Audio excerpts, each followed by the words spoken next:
Haunted school staff room. GSM public school Nainital का एक बहुत ही फेमस स्कूल था। वहां बहुत ही रेप्यूटेड घर के बच्चे पढ़ते थे।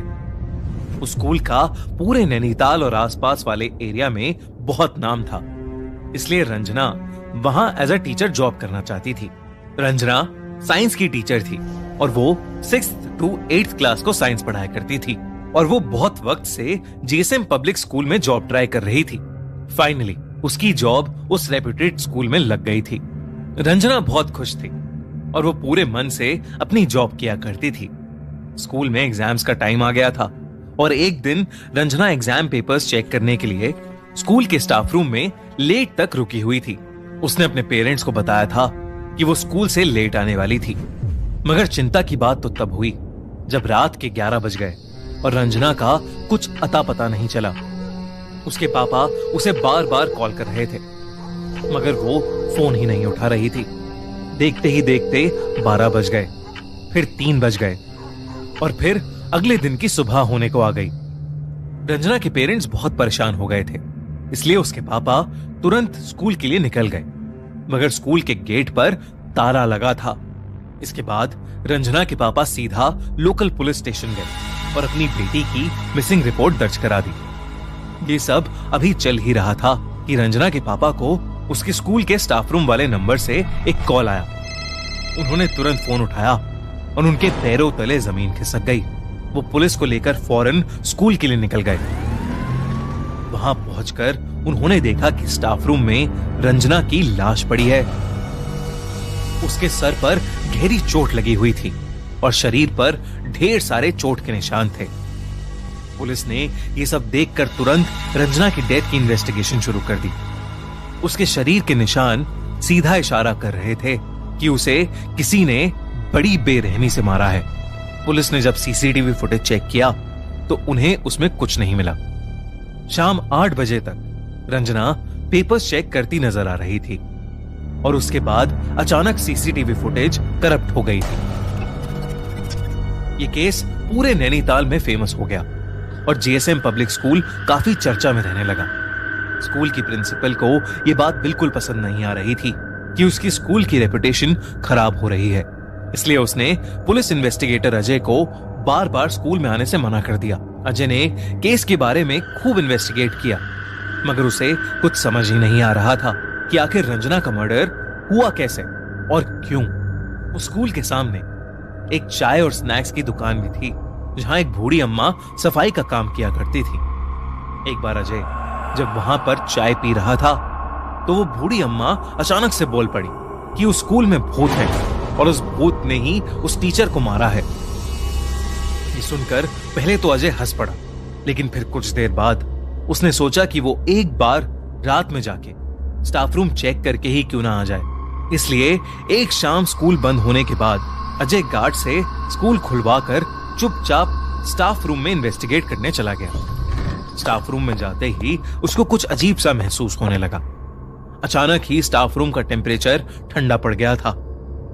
अजय ने स्टाफ रूम को अंदर से बंद किया और फिर इन्वेस्टिगेट करने लगा। उसने रंजना का लॉकर खोला और डॉक्यूमेंट्स देखने लगा। तभी स्टाफ रूम की सारी लाइट्स फ्लिकर करने लगी। अजय ने ट्यूबलाइट थोड़ी घुमाई ताकि लाइट फ्लिकर होनी बंद हो जाए और वो जलबुझ बंद भी हो गई। इन सब पे ध्यान न देता हुआ अजय दोबारा अपना काम करने लगा कि तभी रूम में लगी ट्यूबलाइट ब्लास्ट हो गई और पूरे स्टाफ रूम में अंधेरा छा गया। अजय ने इस बात को ज्यादा सीरियसली नहीं लिया और सभी पेपर्स उठाकर रूम से बाहर जाने लगा, मगर स्टाफ रूम का दरवाजा अब खुल ही नहीं रहा था। उसने दरवाजा खोलने की बहुत कोशिश की, मगर वो खुल ही नहीं रहा था। तभी अजय को अपने पीछे से किसी औरत के रोने की आवाज आई। वो पलटा और उसका दिल बुरी तरह दहल गया। एक औरत दीवार की तरफ मुंह करके जमीन पर बैठी रो रही थी। अजय की धड़कनें ये देखकर बहुत तेज हो गई थीं, क्योंकि पूरे स्कूल में उसके अलावा कोई था ही नहीं। वो पूरी जान लगाकर दोबारा दरवाजा खोलने की कोशिश में लग गया, मगर अगले ही सेकंड वो बर्फ सा वहीं जम गया। वो धीरे से मुड़ा तो उसने देखा कि वो औरत ठीक उसके पीछे छत से उल्टी लटकी हुई है। जब उसने ध्यान से उसका चेहरा देखा तो उसकी आंखें फटी की फटी रह गईं। वो औरत कोई और नहीं बल्कि रंजना ही थी। उसकी आत्मा उसी स्टाफ रूम में कैद थी। देखते ही देखते रंजना की आत्मा छत से ही फ्लोट करते हुए उसी कोने में चली गई जहां वो बैठकर रो रही थी। उसने जैसे ही रंजना की आंख में आंख मिलाई, रंजना जोर से चिल्लाई और फिर हवा में कहीं गायब हो गई। अजय उस कोने की तरफ गया तो उसने देखा कि स्टाफ रूम की वो दीवार लकड़ी से बनी थी, जबकि बाकी दीवारें सीमेंट से बनी थीं। अजय ने तुरंत वो दीवार तोड़ दी। जो उसने वहां देखा वैसा कुछ उसने आज तक कभी नहीं देखा था। उस दीवार के अंदर इंसानी हड्डियां पड़ी थीं। उन हड्डियों के ऊपर खून लगा था और पास में ही एक गुड़िया रखी थी जिसके गले पर इंसानी बाल बंधे थे।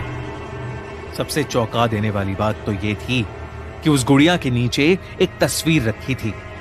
वो तस्वीर किसी और की नहीं बल्कि रंजना की ही थी।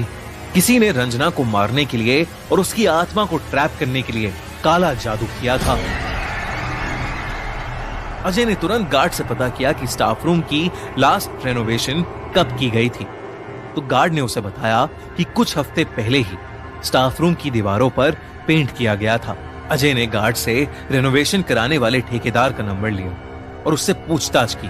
पूछताछ में पता चला कि रेनोवेशन का ऑर्डर तो प्रिंसिपल ने दिया था, मगर जीएसएम पब्लिक स्कूल के साइंस टीचर अनिक घोष काम के बीच में बहुत बार स्टाफ रूम में आया करते थे। एक दिन वो ही प्रिंसिपल से साइन डॉक्यूमेंट लाए जिसमें लिखा था कि स्टाफ रूम की एक दीवार को लकड़ी का बनाया जाए।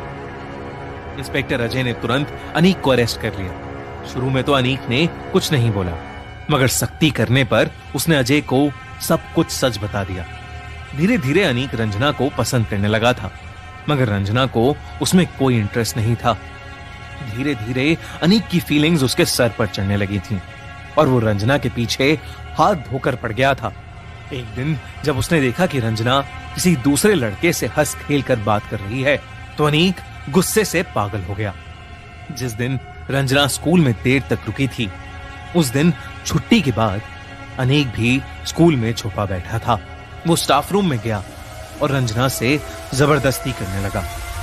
रंजना ने अपने बचाव में अनीक को धक्का मारा, मगर अनीक को बहुत तेज गुस्सा आ गया और उसने रंजना का सर टेबल के कोने पर दे मारा। रंजना की वहीं मौत हो गई। इसके बाद अनीक ने उस लकड़ी की दीवार के पीछे कुछ काला जादू करने का सामान छुपा दिया ताकि वो रंजना की आत्मा को वहीं ट्रैप कर सके और जब भी उसका मन चाहे वो उसे जाकर देख सके। अनीक की बड़ी बहन काला जादू करना जानती थी और अनीक ने उसी से ये सब करना सीखा था।